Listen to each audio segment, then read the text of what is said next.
אדוני היושב-ראש, חברי הכנסת, שמעתי את הדוברים שהלינו על מצבו של משרד החוץ.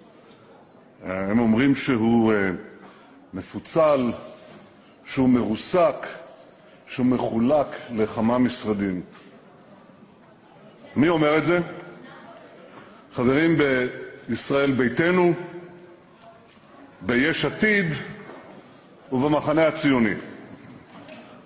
ובכן, אותי זה מפליא לשמוע את הטענות הללו מכם, משום שאתם הייתם שותפים מרכזיים בממשלות הקודמות בראשותי.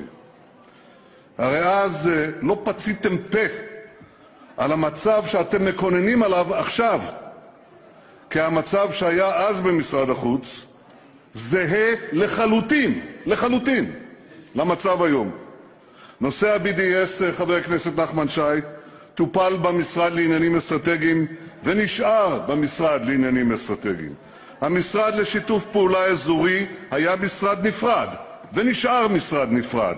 אגב, עוד מימי שמעון פרס ואחר כך ציפי לבני, אתם ודאי זוכרים. המשא ומתן היה נפרד ונשאר נפרד. קודם אצל ציפי לבני, שדרשה שכך יהיה, ואחר כך אצל סילבן שלום. הדיאלוג האסטרטגי עם ארצות הברית היה נפרד ונשאר נפרד. קודם אצל דן מרידור, ואחר כך אצל יובל שטייניץ. משרד התפוצות היה נפרד ונשאר נפרד. קודם אצל יולי אדלשטיין, ואחר כך אצל נפתלי בנט. משרד ההסברה היה נפרד ונשאר נפרד. ובכן, שום דבר לא השתנה. שום דבר.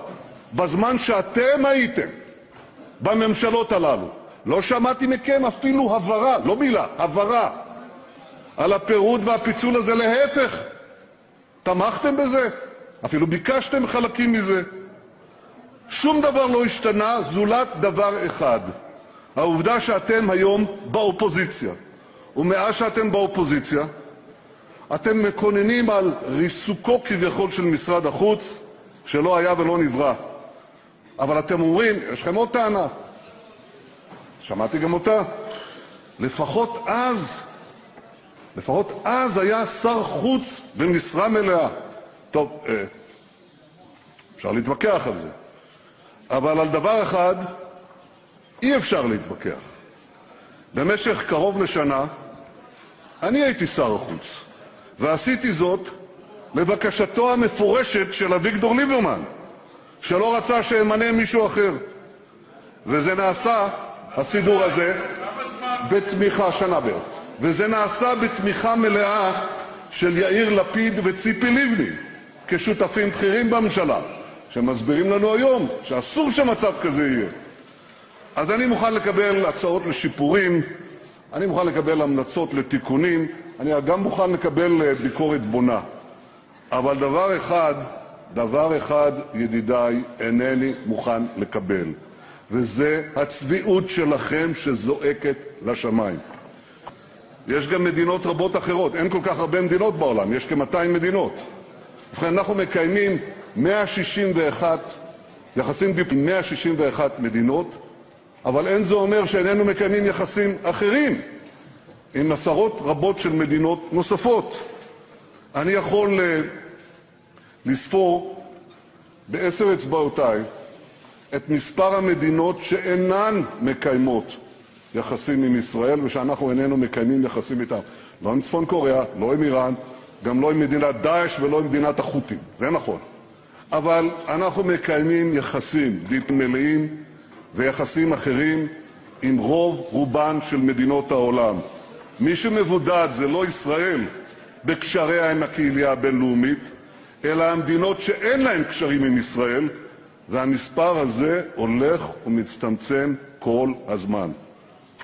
אנחנו שומעים את הדברים שלכם, אתם מציינים את המוכר והידוע, את החד-צדדיות נגד ישראל באו"ם ובפורומים בינלאומיים, וגם ובמיוחד ביבשת אירופה, במדינות מסוימות שאתם מבקרים שם, ששם עולים מיעוטים מוסלמים וחוברים יחד לשמאל אנטישמי ופועלים נגדנו.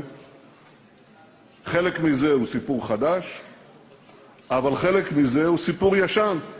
אני עסקתי בו באו"ם לפני 30 שנה, כשהייתי שם שגריר, וכמה עשרות שנים לפני כן בן-גוריון ביטל את העליהום הקבוע על ישראל במוסדות האלה. הוא אמר אום שמום.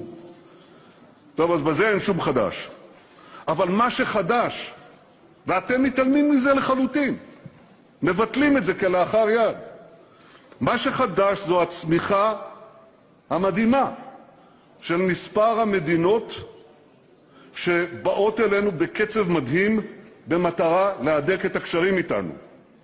אמרתם איזו מדינה קטנה, זוטרה. יש גם כאלה. אבל מעצמות עולמיות. בכל התחומים. כך עשינו וכך נמשיך לעשות. אני מודה לראש ממשלת ישראל חבר הכנסת בנימין נתניהו.